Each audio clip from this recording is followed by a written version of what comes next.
બનાસકાંઠા જિલ્લાના ડીસાના જૂના ડીસા ગામે દર વર્ષની જેમ આ વર્ષે પણ રામદેવજી મહારાજના ભાદરવા સુદ નોમના પાવન પ્રસંગે નેજા ધ્વજારોહણ નિમિત્તે ભવ્ય શોભાયાત્રાનું આયોજન કરવામાં આવ્યું છે।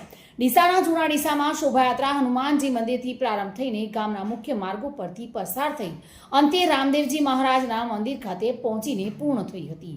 આ પ્રસંગે સનાતન સમાજ પ્રમુખ દિલીપભાઈ બારોટ, અરવિંદભાઈ મોદી, કનુભાઈ અનાવાડિયા, હસમુખભાઈ મોદી, સુરેશભાઈ અનાવાડિયા, પ્રહલાદભાઈ વાઘેલા, ભોપાભાઈ ઠાકોર, ભુરસી દરબાર, સુરેશભાઈ માળી, જયેશભાઈ દેસાઈ, રવિભાઈ દરબાર અને ઇમદારજી ઠાકોર સહિત મોટી સંખ્યામાં ગ્રામજનો જોડાયા હતા।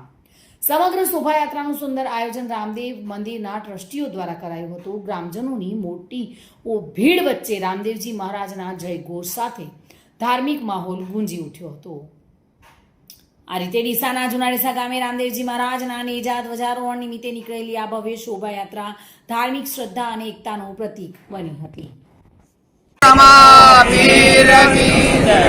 મિત્રો, આજે ભાદરવા સુદ નોમ એટલે બાબા રામદેવનો મોટામાં મોટો દિવસ અને આપણે સૌ જાણીએ છીએ કે રામદેવરા રણોજા ડીસા ગામે પણ રામાપીરના મંદિરની અંદર સનાતન સમાજના સમગ્ર ભાઈઓ એકત્રિત થઈ અને આજે અહીંયા જે પાંજરાપોળ પાસે જે બાબા રામદેવ પીરનું જે મંદિર આવ્યું છે ત્યાં આજે સાથે મળી ગામમાં એક પ્રભાત ફેરી નેજા ફેરવી અને અહીંયા નેજા ચડાવવામાં આવ્યા છે।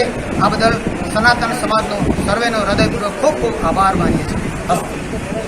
આજે રામાપીર મંદિરમાં ભાદરવા સુદ નોમના રોજ ભગવાન રામાપીરના નેજા નિમિત્તે ગામના તમામ આગેવાનો, જૂના ડીસા ગામના સનાતનના પ્રમુખ દિલીપભાઈ બારોટ, જયેશભાઈ દેસાઈ, પ્રહલાદભાઈ મોદી, સુરેશભાઈ ભટિયાર, સુરેશભાઈ પરસોત્તમભાઈ અનાવાડિયા, ગામના તમામ નાની ગામના અરવિંદભાઈ હનુમાનજી મંદિરના પ્રમુખ, સુનિલભાઈ સોની ગણેશજી મંદિર પ્રમુખ, તમામ મંદિરોના પ્રમુખશ્રીઓ, તમામ મંદિરના દાતાશ્રીઓ તથા આજ રોજ જે મંદિરમાં જેને મને ₹1 થી માંડીને ₹5 ફાળો જેને આપ્યો છે તેનો ખૂબ ખૂબ આભાર। વિપુલ મંડોરા સાથે bureau report, today Gujarati news.